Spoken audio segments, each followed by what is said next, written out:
Alright, welcome back to Fire Force Anime Review, episode number... Once it comes up here. I think it's like 71, I think it is. I think so, yes. And this episode is basically talking about the... Well... If I get my thing here, bro. Here we go. It is episode 64 of the show, Savior. Which, yeah, this one covers chapters 234 to 238. 5 chapters this time. Yes, it does not cover 239, which is kind of interesting because it says it covers the full pillar arc, which stops at chapter 239. Kind of interesting that it is. So yeah, 5 chapters. Okay, so yeah, actually it's 72. 72. That's episode. So, we begin this episode, really cool shot here. We have these, like, after the recap, we actually have this opening scene of the higher-ups of the White Clad, where Sister Sasumari is there with the 7 other people, including, like, the 5th pillar, the 2nd pillar, and several others. We even had the former captain, I think it was Company 3, I think it was, where he's there, and we see, like, there's bugs inside of his eyes, yes. And we cut to this coastline. Yeah, this coastline. Cars driving, and, like, really cool shot here, like, the pillar, the last pillar coming up, because basically it's the adapting final pillar. And those couple cars directly to each other, so like the shot basically I saw will look like the cars just barely avoided each other, but it probably hit another car. And they see this pillar has popped up, because before this it was like cracks in like the side of the wall, basically the ground on the side of the road. So, excuse me. So, and then all of a sudden, this big Titan pops out of the water, which shaped like a sun. And behind it we do see this smiling moon. And the reporter's like, oh, the moon is smiling. I'm like, has anybody not noticed the fact that moon, like, aside from Captain Hydra, who knows the fact the moon looks different, like, is it, like, natural for the moon to look like that? Because prior to, like, 2 episodes ago, it looked normal. Now it looks like a snarling moon from Soul Eater, which, of course, that's indeed true, because the series basically sets up Soul Eater. Kind of. So, and then, of course, we have Company 2 and 4 show up with Hydro Industries. Company 2 and Hydro Industries will handle the Titan, while Company 4 handles evacuees. Which several of the Company 4 knows, so basically Ogun has to put some of the rest. But like Juggernaut is there, first time he's appeared this whole season. Yes. And then Captain Honda proceeds to go in the cab, which they cut this from like, just, I think it was just last episode they cut the scene, and they probably had a chance to do it again, so they put him in, and they fire him off, and he bounces off, basically, a Titan, and basically he's in the water. And then, for some weird reason, Emperor Ruffles I comes out. Yes, the guy who founded Tokyo Empire, he's here, except it's not him. It's a doppelganger. Kind of like what it was with the former captain of Company 7. And because he's such a big religious icon, Ruffles I, and, like, and then Company 8 shows up, and of course Company's like, what are you doing here, you traitors? And they're like, we don't have time for that. This is more important than basically whatever basically we think we got involved with. Yeah, the whole thing of them being traitors is something the White Clad basically implied. This I think wasn't really true at all, because they dare send against the Evangelists.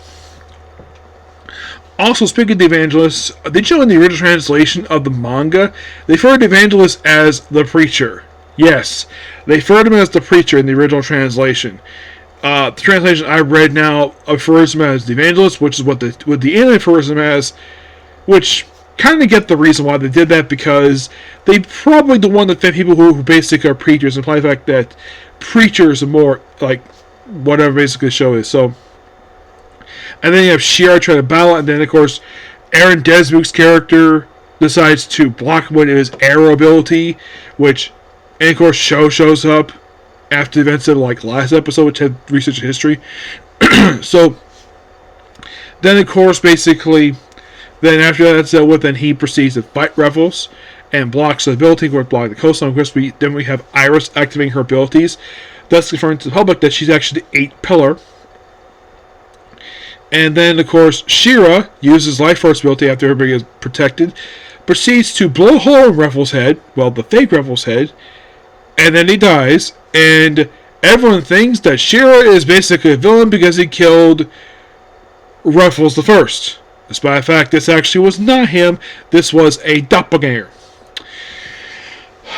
But trying to convince the public of that is something else altogether. And then She-Ra just disappears. Poof! Disappears by the end of the episode. Like, what? Yeah, he disappears. Don't know the reason for, he just disappears. So, and with the new pillar up, by the way, with Titan defeated, then the top of the tower starts shooting out black smoke. Which, okay. So at this point, there is not even 70 chapters to go. There is, at this point, if you're really curious, how many chapters to go for this series? To be adapted, basically with 234, it was already down to 70 episodes.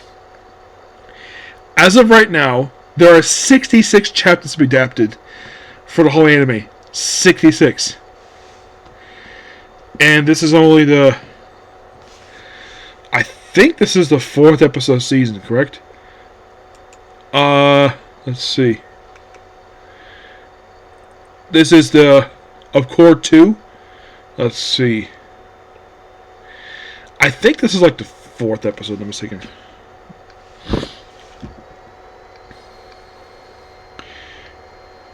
Yeah, 4th episode. We have roughly 9 more to go.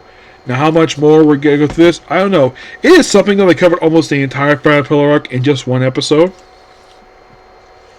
And next week's episode, they're going to start adapting Battle of Asamashuru, which this arc is roughly, I believe it's like 11 chapters, I believe it is. Yes, 11 chapters. Do I think they'll adapt the whole thing in one episode? Unless they can pull what they did a few weeks ago, where they adapted like almost 9 chapters one episode. That's impossible. It is impossible to pull it off. Yeah, it is literally impossible. But we'll look forward to basically, yeah. So, yeah, it's actually 11 chapters. Great Cataclysm, which they've been teasing this whole time. This arc is 52 chapters, which, who knows how many chapters will adapt per episode? Yeah, this is a complete mystery to me. Like, how can you adapt 52 chapters in a very short span of time?